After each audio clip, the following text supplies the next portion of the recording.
A cold February morning, a young woman named Mary Schlais is found stabbed and frozen in the snow, and 50 years later, her alleged killer is finally arrested. Some cases seem impossible to solve until one photograph, one DNA trace, or one moment of luck changes everything. Today, we're uncovering 5 of the creepiest cold cases that were finally solved after years.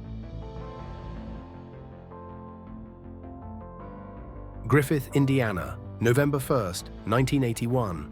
John Blaylock was a 51-year-old steelworker and father of 3. Reliable, routine, always on time. But that morning, he didn't show up for work. 2 co-workers grew concerned and stopped by his apartment. What they walked into would haunt them forever. John was found partially undressed, lifeless in his bedroom. There were signs of a violent struggle, furniture overturned. John had been stabbed multiple times. Blood and biological evidence were scattered across the apartment. It was messy. But in 1981, DNA meant nothing. The sample was stored away, and the case went cold. Then in 2018, a new detective reopened the file, John Mowry Jr. It wasn't just another case. His father had led the original investigation. Now it was personal. He combed through every detail and noticed something that had been overlooked. The amount of blood suggested the killer had been injured, which meant some of that DNA wasn't John's. The samples were sent for genealogical analysis. The results pointed to 3 men from the same extended family. One was ruled out through hair comparison, another through a cigarette DNA test. That left one name, Gregory Thurston. He'd once lived in Indiana, but was now in Oregon. He had a long record: battery, theft, domestic violence, but had kept a low profile for years. In October 2024, police knocked on his door. Thurston was stunned. When told why they were there, he didn't deny it. He was arrested and charged with the murder of John Blaylock, 43 years later. The motive remains unclear. Police suspect a robbery or a confrontation with someone John barely knew. For his children, the news was overwhelming. After decades of silence, they finally had an answer. Winnebago County, Wisconsin, 1963. Wayne Pratt had just finished dinner with his wife, Marie. He was 24 years old. Their small home sat right next to the gas station where Wayne worked part-time. Most nights, he'd sit inside watching TV, waiting for a customer to pull up. Then he'd cross the driveway, pump their gas, maybe make small talk, and head back home. But on this cold March evening, Wayne stepped outside and never returned. Marie waited. 10 minutes, then 15. She glanced toward the station. The lights, usually flipped on the moment Wayne arrived, were still off. Something wasn't right. She walked over and found him. Wayne was lying under a blanket in the back room. He was stabbed 53 times. There were signs of a struggle and blood. Some of it was Wayne's, but not all of it. Police collected everything, including the blood-stained blanket. But this was 1963.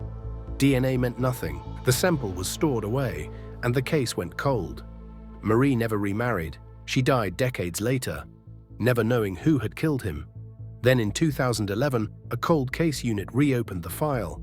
By 2015, scientists confirmed that second DNA profile belonged to Wayne's killer. But it was degraded, mixed, and matched no one in the system. Investigators turned back to the original interviews, and one name resurfaced: William Dockstader.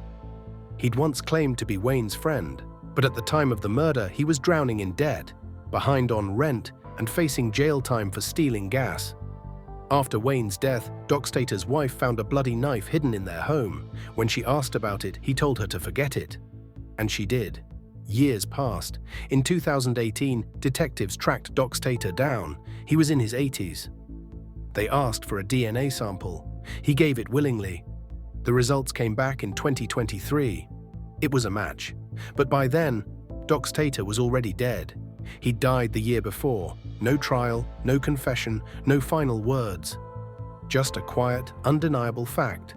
Wayne Pratt's killer had finally been found. But justice never came. For Wayne's family, it was bittersweet. After 60 years, they had closure, but not peace. Chevy Chase, Maryland, May 2, 2001. Leslie Prier was 50 years old, quiet, dependable, and deeply committed to her job at a local nonprofit. She wasn't the kind of person who missed work without a reason. She didn't just vanish. But that morning, she didn't show up.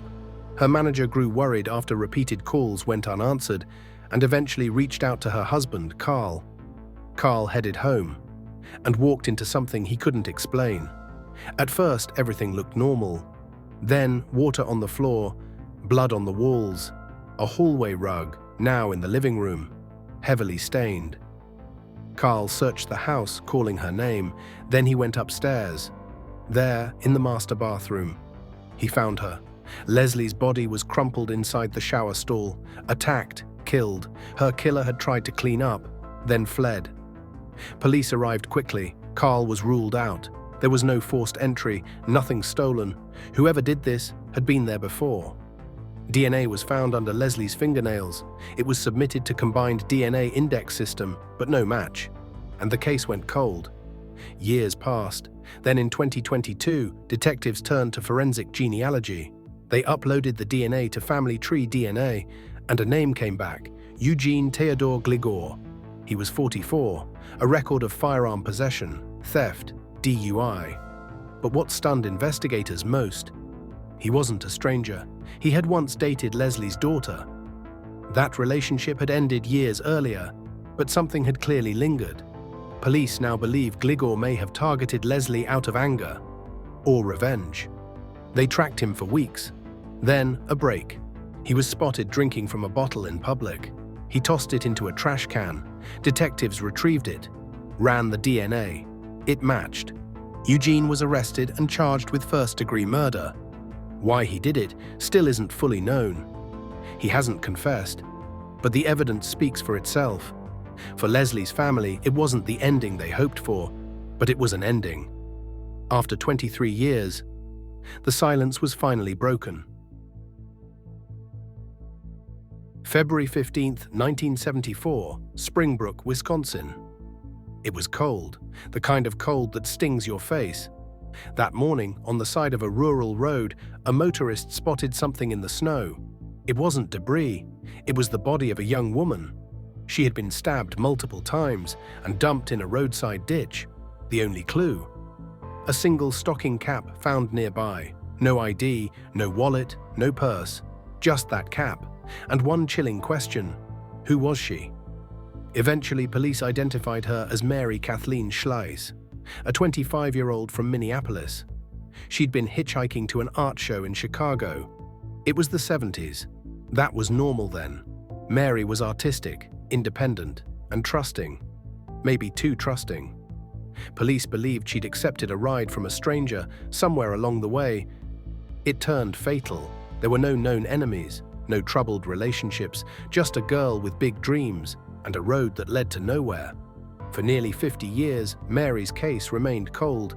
Then in 2023, two cold case investigators, David Gurney and Karen Binder, reopened the file. This time, they had something the original team didn't: modern DNA tools. They tested the stocking cap, carefully preserved for decades. Inside the inner seam, they found a male DNA profile, and that one thread cracked the case. Using forensic genealogy databases like GED Match Pro and Family Tree DNA, the search led to a name: John K. Miller, an 84-year-old man living quietly in Minnesota. There was one complication: Miller had been adopted as a child. That made the genetic trail harder to follow, but once the family tree was mapped, everything lined up. In late 2024, officers knocked on his door. He didn't resist. In fact, he seemed relieved. He confessed immediately, told detectives everything: how he picked her up, how it escalated, how he left her in the snow. Police believe Mary may have rejected his advances, and it turned deadly. The sheriff's office called it a historic moment. Their first cold case solved using forensic genealogy, and for Mary's family, after 50 years of silence, they finally had a name and a confession. He pleaded no contest in March 2025, and was sentenced to life in prison later that month. Louisiana, 1986. A man was out fishing on Lake Pontchartrain when he noticed something floating near the shore. It wasn't debris, it was the body of a young woman.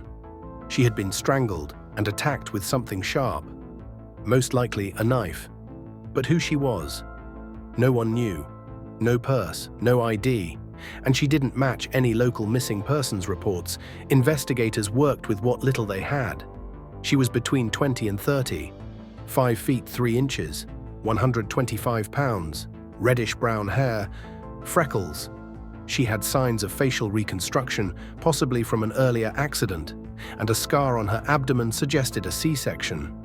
She hadn't died there. She'd been killed somewhere else and dumped in the water, but everything else, her name, her story, her killer, had vanished. They called her the Lady of the Lake. Officially, she was a Jane Doe, a woman without a name. Sketches of her reconstructed face were printed in newspapers.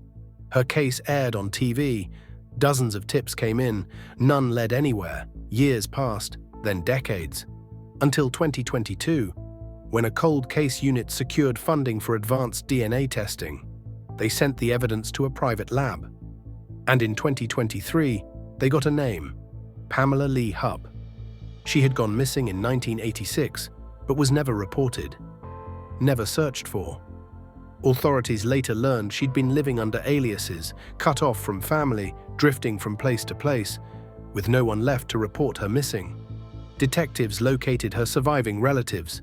The DNA match was confirmed. The Lady of the Lake had a name. Pamela had vanished while traveling through Louisiana, possibly on a Greyhound bus.